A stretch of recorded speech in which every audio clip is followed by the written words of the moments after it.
നേരെ കണ്ണൂരിലേക്ക്. അഭിജിത്ത് മുഴക്കുന്ന സഭയുടെ പ്രതിഷേധം കണ്ണൂരിൽ എങ്ങനെയാണ് ഇപ്പോൾ നടക്കുന്നത്? മനുഷ്യവർഗത്തെ പാപത്തിൽ നിന്ന് സുജയ, നിലവിലിപ്പോൾ പ്രതിഷേധ മാർച്ച് അവസാനിച്ചിട്ടുണ്ട്. ഇനി സ്റ്റേഡിയം കോംപ്ലക്സിൽ വെച്ച് സഭയുടെ ഒരു പ്രതിഷേധ യോഗമുണ്ട്, ഒരു പൊതുയോഗമുണ്ട്. ഈ പൊതുയോഗത്തിൽ ജോസഫ് പാംബ്ലാനി ഉൾപ്പെടെയുള്ളതാണ് പ്രധാനപ്പെട്ട കാര്യം. നേരത്തെ മഹാത്മാ മന്ദിരത്തിന് മുൻവശത്ത് നിന്നാണ് ഒരു പ്രതിഷേധം, അത് കോട്ടയം, തലശ്ശേരി, കണ്ണൂർ രൂപതകളുടെ നേതൃത്വത്തിൽ ആരംഭിച്ചത്.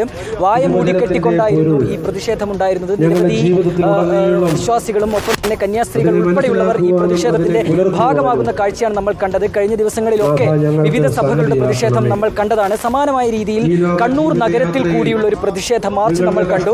അതിന് തൊട്ടു മുൻപാണ് പിതാവ് ജോസഫ് പാംബ്ലാനി ഈ ഒരു പ്രതികരണം നടത്തിയത്. അദ്ദേഹം പറഞ്ഞത് അമിത്ഷായുടെ ഉറപ്പ്, അത് വലിയ വിശ്വാസത്തിലാണ് രാജ്യം കേട്ടത്, വലിയ പ്രതീക്ഷയിലാണ് കേട്ടത്. പക്ഷേ ഇന്ന് ഈ അമിത്ഷായുടെ വാക്കുകൾ തന്നെ കാറ്റിൽ പറത്തിക്കൊണ്ട് ഛത്തീസ്ഗഡ് സർക്കാർ കോടതിയിൽ ഈ ജാമ്യാപേക്ഷ എതിർത്തു, പ്രോസിക്യൂഷൻ ജാമ്യാപേക്ഷ എതിർത്തു.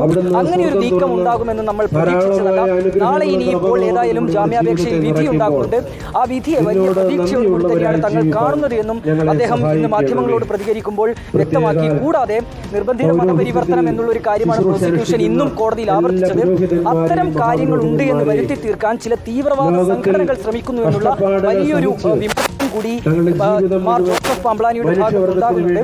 അത്തരം സംഘടനകളെ നിലക്ക് നിർത്താൻ സർക്കാരിനെ കൊണ്ട് കഴിയണം എന്ന കാര്യം കൂടി അദ്ദേഹം പറയുന്നു. ഏതായാലും നിലവിലിപ്പോൾ സുജയ ഈ ഒരു യോഗമാണ് ഇപ്പോൾ ഈ സ്റ്റേഡിയം കോംപ്ലക്സിൽ പുരോഗമിച്ചുകൊണ്ടിരിക്കുന്നത്. മാർ ജോസഫ് പാംബ്ലാനി, ഒപ്പം തന്നെ right reverend doctor Dennis Kuruppassery, കൂടാതെ ബിഷപ്പ് മാർ ജോസഫ് മട്ടാരശ്ശേരിയിൽ തുടങ്ങിയവരൊക്കെ ഈ ഒരു ഉദ്ഘാടനം നിർവഹിക്കുന്നത് ആർച്ച് ബിഷപ്പ് മാർ ജോസഫ് പാംബ്ലാനിയാണ്. Archbishop Mar Joseph Pamplany അടക്കം പങ്കെടുക്കുന്ന പ്രതിഷേധ ജാഥ ഇപ്പോൾ സമാപിച്ചിരിക്കുകയാണ്. കന്യാസ്ത്രീകൾക്ക് ജാമ്യം കിട്ടാത്ത സാഹചര്യത്തിലാണ് ഈ പ്രതിഷേധവും നടക്കുന്നത്. അത് കൂടുതലിടങ്ങളിലേക്ക് പടരാനല്ലേ സാധ്യത? അതെല്ലാം ക്രൂശിലെ സ്നേഹത്തോളം സഹിക്കുന്ന ഞങ്ങളുടെ സഹോദരിമാരെ, ഓരോ പ്രതിസന്ധികൾ വരുമ്പോൾ അതിൽ നിന്ന് നാഥ വിടുവിക്കണമേ.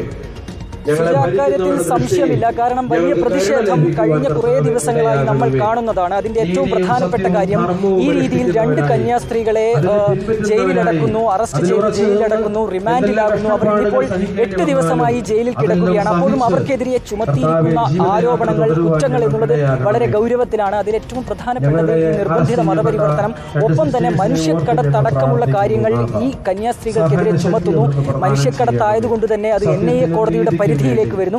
അത്തരം കാര്യങ്ങളിലാണ് വലിയൊരു വിമർശനം ഇപ്പോൾ സഭയുടെ ഭാഗത്ത് നിന്ന് ഉണ്ടാകുന്നത്. കഴിഞ്ഞ ദിവസങ്ങളിലൊക്കെ നമ്മൾ കണ്ടതാണ് BJP നേതൃത്വം, കേരളത്തിൽ നിന്നുള്ള BJP നേതൃത്വം സഭയുമായി കൂടിക്കാഴ്ച നടത്തുന്നു, സഭാ നേതൃത്വത്തെ കാണുന്നു. അപ്പോഴൊക്കെ നൽകിയിട്ടുള്ള ഒരു ഉറപ്പ്, ഇക്കാര്യത്തിൽ ഒരു നീക്കം, അത് വളരെ പോസിറ്റീവായിട്ടുള്ള അനുകൂലമായ നീക്കം അത് പ്രോസിക്യൂഷന്റെ ഭാഗത്തുനിന്നുണ്ടാകും, സർക്കാരിന്റെ ഭാഗത്തുനിന്നുണ്ടാകും എന്നുള്ളതാണ്. പക്ഷേ ഇന്ന് അങ്ങനെയല്ല കോടതിയിൽ കണ്ടത്. കാരണം കോടതിയിൽ വെച്ച് ഈ ജാമ്യാപേക്ഷയെ പ്രോസിക്യൂഷൻ എതിർക്കുന്നു. ആ ഘട്ടത്തിലാണ് വലിയൊരു ആശങ്ക ഇപ്പോൾ സഭാ നേതൃത്വം തന്നെ വ്യക്തമാക്കുന്നത്. മാർ ജോസഫ് പാംബ്ലാനി തന്നെ അക്കാര്യം വ്യക്തമാക്കുന്നത്. കഴിഞ്ഞ ദിവസവും മാർ ജോസഫ് പാംബ്ലാനിയുടെ പ്രതികരണം വലിയ വിമർശനം അദ്ദേഹം. വിവിധ ജില്ലകളിൽ സഭയുടെ പ്രതിഷേധം നടക്കുകയാണ്. ഇപ്പോൾ കണ്ണൂരിലും കൊല്ലത്തുമാണ് നിലവിൽ പ്രതിഷേധം നടക്കുന്നതിന്റെ ദൃശ്യങ്ങൾ, വിവരങ്ങൾ നമ്മൾ